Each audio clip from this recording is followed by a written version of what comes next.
Hey gang, welcome back to Jade's Garage.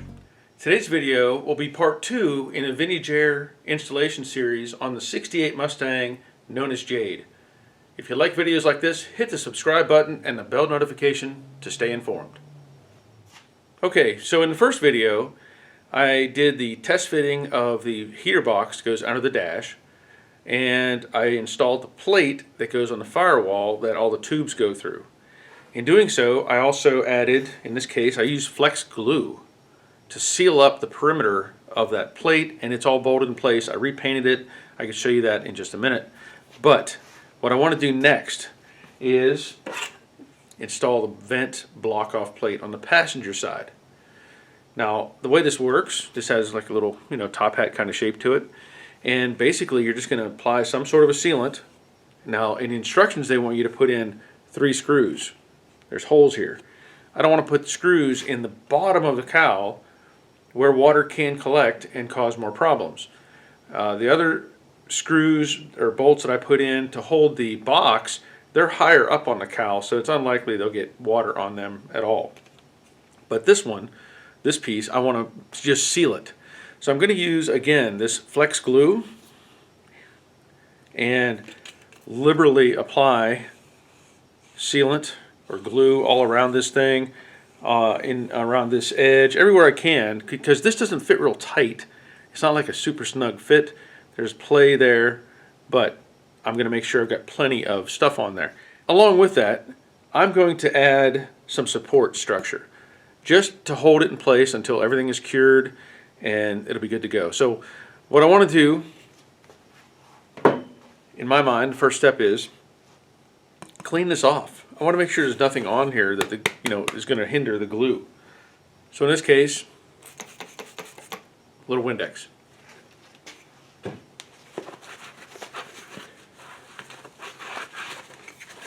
Just make sure it's clean and dry. That's all I'm going to do. So like I said, I touched up the paint. It looks really nice. I'm happy with that. And now this whole engine bay, I did not do anything crazy with epoxies or anything. This is just rattle can paint. The paint that I used initially was Krylon Max, and I couldn't find that at the store, so I used this Krylon Fusion all-in-one paint and primer, satin black. It looks good. I don't see it having any issues, and I like it. Okay, there's the vent. And it's going to take me a minute to get get flex glue all over this thing. You can probably do it 2 ways. If you wanted to, you could probably reach up here and apply it around the perimeter. But I'm going to apply it to this panel. So if we do an initial setting there, you can see how much play is in that thing. But you slide it all the way to one side and it hits the side of the kick panel, so you can kind of guesstimate as to where it needs to be. I can show you this real quick. There's the flex glue, and I really don't anticipate this coming out or falling out, but I'm going to do some things to make sure it stays. So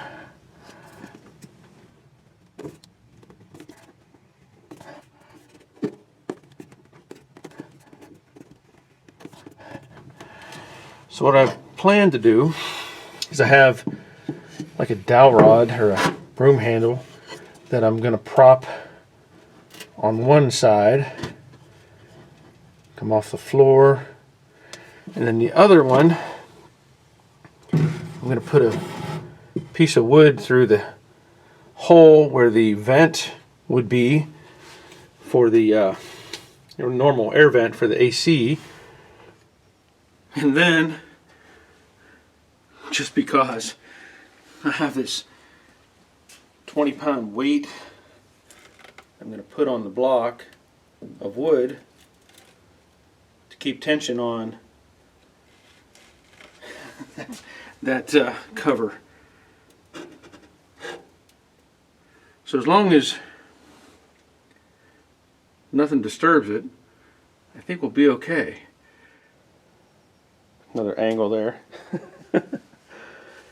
Work with what you have, right? So,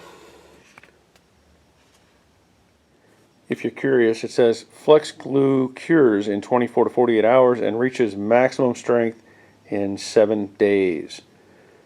I'm not going to be going anywhere in 7 days, I'm sure. So, good to go. Alright, while I'm waiting for the sealant on that cover to cure, another thing I can take care of is these tubes. Now, of course, everything was assembled for the test fit in a previous video, but now I want to make sure everything goes together. What it points out in the instructions, as you look at the instructions, it mentions somewhere in here, there it is, about putting oil, supplied oil for the O-rings, on the connectors. And it also talks about which one you hold stationary and which one you turn. Should be pretty obvious, but you want to make sure you do that correctly. When I was searching for the oil, I thought it would be with these tubes, but it wasn't. The oil was actually in the bag with the big hoses that go out to the condenser. Well, when I looked at that, which is what this bag is right here, there's the oil right there in that little tube, and then there's, looks like 6 O-rings. Well, if you do the math, you go, wait a minute, there's only 6 O-rings in this bag. There's more than 6 connections because you've got the upper and lower AC lines. The heater core lines aren't going to have an O-ring, but you've got 1, 2, 3, 4. Then you got 5, 6 out at the condenser, and then 2 more for the evaporator. So I started looking a little harder. Evaporator or dryer? I may have my terms wrong, but I looked at the hoses, and they already have O-rings on them. Okay, so we can set the hoses aside now and not worry about that. In fact, there's 2 hoses on the dryer, so good to go on that. Now again, you talk about sequence, right? Well, the wrenches, let me point this out. I don't have a wrench big enough for these fittings, so I have, crescent wrench. But to get to that and make your turns, well, look what's interfering is this one. So I'm going to eliminate the large AC line, get that out of the way, and then, well, the small AC line, it's hard to access that, so I'm going to take off the upper heater core line, and now I could do either one. I could leave the lower one in place and just tighten it up, because again, I don't believe it takes it, well, maybe it does take a fitting, take a hose. Let's look at the instructions, just to make sure. It does take O-rings at the heater lines. I wouldn't have thought it would, but I'm glad I checked. Now we know, and it takes a number 10 O-rings. Item 6 is a number 10 O-ring, as it shows down here per the diagram. And evaporator hose, condenser, and evaporator to the compressor. So, okay.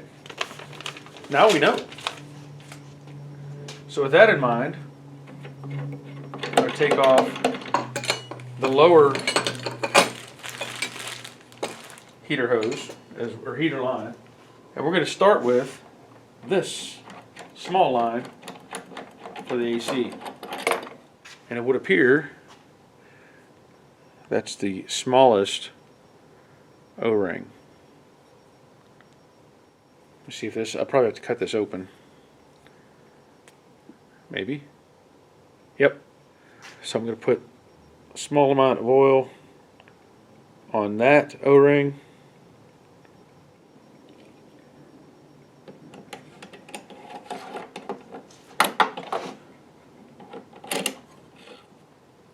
Now this is where it gets a little confusing for me, because I was looking at this earlier, and the size of this upper portion of the fitting, I went through all my wrenches. A 9/16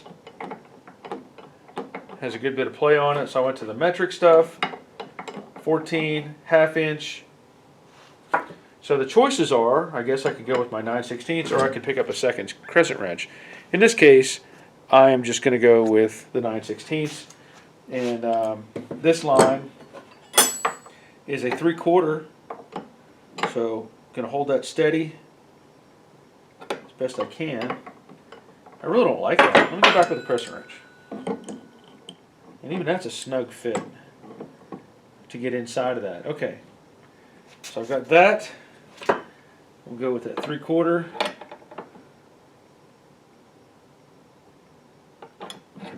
All right, it's official now.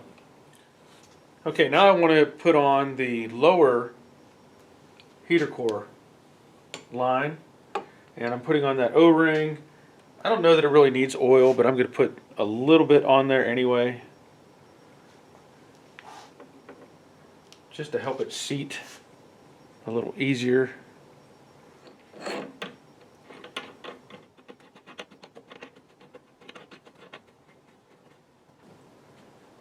Now this line, I don't have a wrench big enough. I can't tell you what size it is, but I can tell you that the fitting is 7/8. So I get that on there.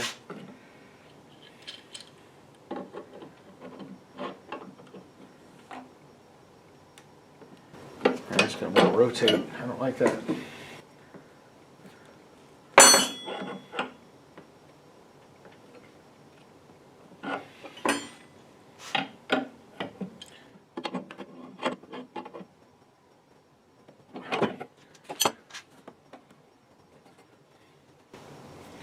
All right, that's in place.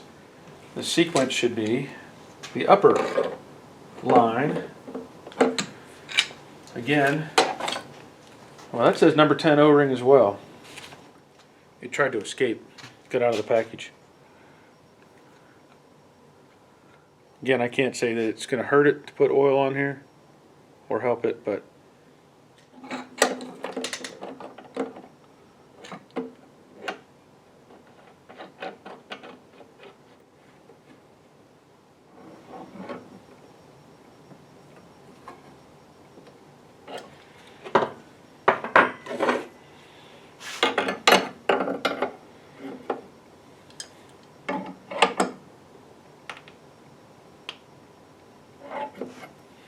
cool.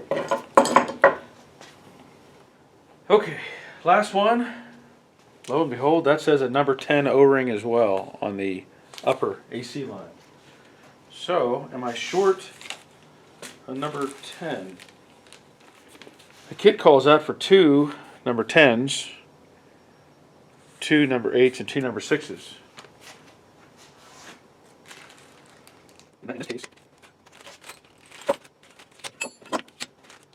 where's the number 8 go? Okay. It is up. Yeah, it's definitely calling number 6 on the small line, number 10, number 10, number 10. So it's calling for 3 number 10s. Well, something's not right. Okay, just to make things happen, I pulled one of the number 10 O-rings off of the hoses, and I'm going to put it on this tube here. It takes a little more effort because you got to push the styrofoam back to get access to that flange. Add some oil. Put that one in place.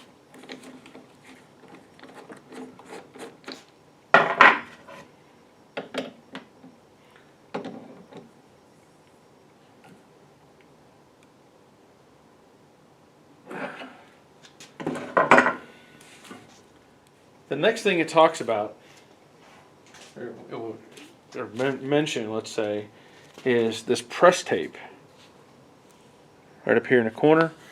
And what it wants you to do is wrap that press tape around this fitting on that upper piece up here. It's to help insulate it.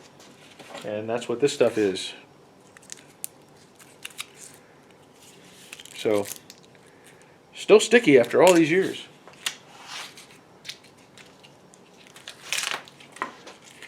I'm and rip a chunk off.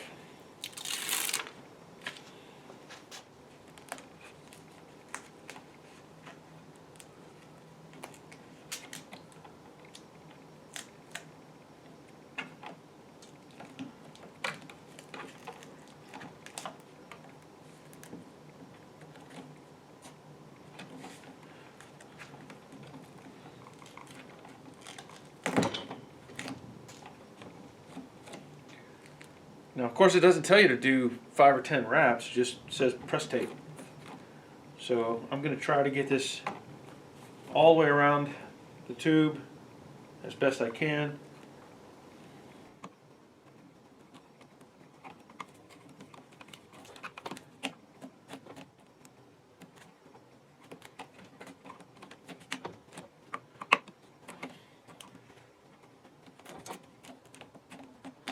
All right. It's wrapped. At this point, from what I can tell, it's ready to go up under the dash. But before I do that, I need to put in the Kilmat to insulate the firewall and the floor pan. So that'll be next. Well, that'll be the end of part 2 in the Vintage Air install. I know there was some confusion on the O-rings, and I don't know why the packaging is the way it is. You know, it calls out for 3 number 10 O-rings, and there's only 2 in that small package, even though there were other O-rings already attached to the hoses. So I don't know if there's some confusion on my end, or if they just don't, I don't know why it's not there. There should be 3 number 10 O-rings. Regardless, always default to your instructions to make sure that you're doing it properly. I feel like everything went together pretty well. And the next video, I want to get the box installed under the dash. To do that, I need to install some Kilmat. And I mentioned that before. I'm using 80 mil Kilmat, 80 mil thick, and the rollers. The goal is to get 2 layers of Kilmat on the firewall. 1 would probably be fine, but I'm going to put 2 layers just to give it a little bit more, you know, insulation and noise deadening. So that'll be in the next video. But I want to thank you for watching. Thank you for subscribing. I especially want to thank the patrons who are supporting me on this channel. It's through their effort that I'm able to keep making these videos, and you know, there's always room for more. So if you want to join in, there's links in the description, and I appreciate anybody that joins in, and you know, everything else. So keep watching. New video will be out soon, and I look forward to sharing that with you. But until next time, take care of yourselves. See ya.